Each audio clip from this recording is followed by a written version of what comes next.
ఈసారి సంక్రాంతికి తక్కువ టైంలో ఎక్కువ కష్టపడకుండా సింపుల్‌గా, టేస్టీగా, ఈజీగా కొబ్బరి బూరెలు తయారు చేయాలో చూద్దాం. ఈ వీడియో మీకు నచ్చినట్లయితే ఒక లైక్ చేయండి. అలాగే మీ ఒపీనియన్‌ని కామెంట్ సెక్షన్‌లో తెలియజేయండి.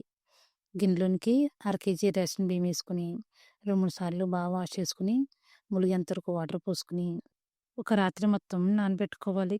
ఒక రాత్రి మొత్తం నానిన తర్వాత బియ్యంను శుభ్రంగా కడిగి దానిలో ఉన్న వాటర్‌ని వంపేసుకొని నానబెట్టుకున్న బియ్యాన్ని హోల్స్ కిందేసుకొని ఒక 15 నిమిషాల పాటు అలా ఉంచితే గనక వాటర్ మొత్తం కిందకొచ్చేస్తాయి. వాటర్ మొత్తం పోయిన తర్వాత కాటన్ క్లాత్‌లో ఏసుకొని ఒక 10 నిమిషాల పాటు బియ్యాన్ని ఆరబెట్టుకోవాలి. ఎక్కువ టైం అవసరం పడదు. ఒక 15 నిమిషాల పాటయితే సరిపోతాయి. ఇలా కొద్దిగా డ్రై అయితే సరిపోతాయి. ఇలా డ్రై అయిన బియ్యాన్ని మిక్సీ జార్‌లో సగానికేసుకొని వీలైనంత మెత్తగా మిక్సీ పట్టుకోవాలి. మిక్సీ పట్టుకున్న పిండిని జల్లించుకోవాలి. జల్లించుకున్న తర్వాత పైన ఇలా బరకగా ఉన్న పిండిని, అలాగే మిగిలిన బియ్యాన్ని మిక్సీ జార్‌లో కొద్ది కొద్దిగా ఏసుకుంటూ వీలంత మెత్తగా మిక్సీ పట్టుకోవాలి. మిక్సీ పట్టుకొని మళ్ళీ జల్లించుకొని పిండిని గట్టిగా ప్రెస్ చేస్తూ ఆరకుండా తడి క్లాత్ గానీ, మూత గానీ పెట్టుకొని పక్కన పెట్టుకోవాలి. మిక్సీలోకి అరచెక్క కొబ్బరిని తీసుకొని మిక్సీలో ఏసుకొని మిక్సీ పట్టుకొని పక్కన పెట్టుకోవాలి. తర్వాత కొబ్బరిని చిన్న చిన్న పీస్ కింద కట్ జేసుకోవాలి.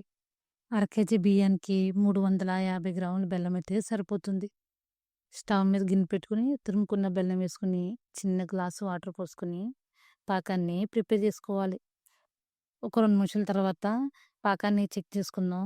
గిన్నెలోనికి వాటర్ పోసుకొని పాకం వేసుకుంటే గనక ఏసిన చోటే ఉండిపోవాలి. అప్పుడు పాకం అనేది కరెక్ట్‌గా వచ్చినట్టే.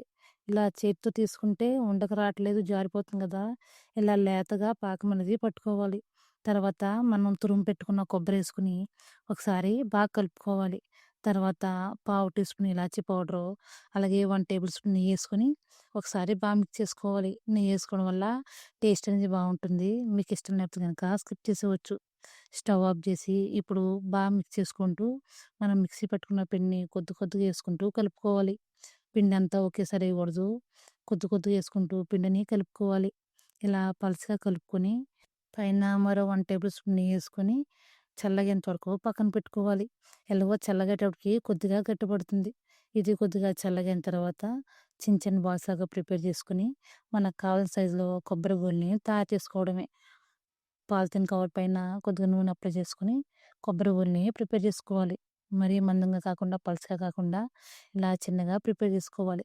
డీప్ ఫ్రైసర్ పైన నూనె పెట్టుకొని, నూనె అనేది వేడైన తర్వాత స్టవ్‌ని మీడియం ఫ్లేమ్‌లో పెట్టుకొని, అప్పుడు మనం ప్రిపేర్ చేసుకున్న కొబ్బరి బోండాలు ఏసుకోవాలి. ఒక 2 నిమిషాల తర్వాత వాటంతట అవే పైకొస్తాయి. అప్పుడు రెండో వైపు టర్న్ చేసుకుంటూ, ఇలా రెండు వైపులా టర్న్ చేసుకుంటూ లైట్ గోల్డెన్ బ్రౌన్ కలర్ వచ్చేంత వరకు డీప్ ఫ్రై చేసుకోవాలి. ఇలా లైట్ గోల్డెన్ బ్రౌన్ కలర్ వచ్చిన తర్వాత నూనె మొత్తం వాడిపోయిన తర్వాత జస్ట్ లైట్‌గా మరొక గరిటెతో ప్రెస్ చేసుకుంటే గనక ఏదన్నా కొంచెం ఆయిల్ ఉన్నా సరే వచ్చేస్తుంది. మిగిలిన పిండితో కూడా ఇలానే డీప్ ఫ్రై చేసుకోవాలి. అంతేండి, ఎంతో టేస్టీగా, ఈజీగా తక్కువ టైంలో సంక్రాంతికి కొబ్బరి బోండాని తయారు చేసుకోవచ్చు. ఇలా మిక్సీలోనే పిండి పట్టినా సరే టేస్ట్ అనేది చాలా చాలా బావుంటాయి. ఆయిల్ మొత్తం వచ్చేసిన తర్వాత ఇలా హోల్స్ గిన్నెలో ఏసుకుంటే గనక ఎగస్ట్రా ఉన్నది కిందకొచ్చేస్తుంది. అంతేనండి, చాలా ఈజీగా, టేస్టీగా తక్కువ టైంలో ఈ సంక్రాంతి కొబ్బరి బోండాని ఎవ్వరైనా సరే ఈజీగా తయారు చేసుకోవచ్చు. ఈ వీడియో మీకు నచ్చినట్లయితే ఒక లైక్ చేయండి.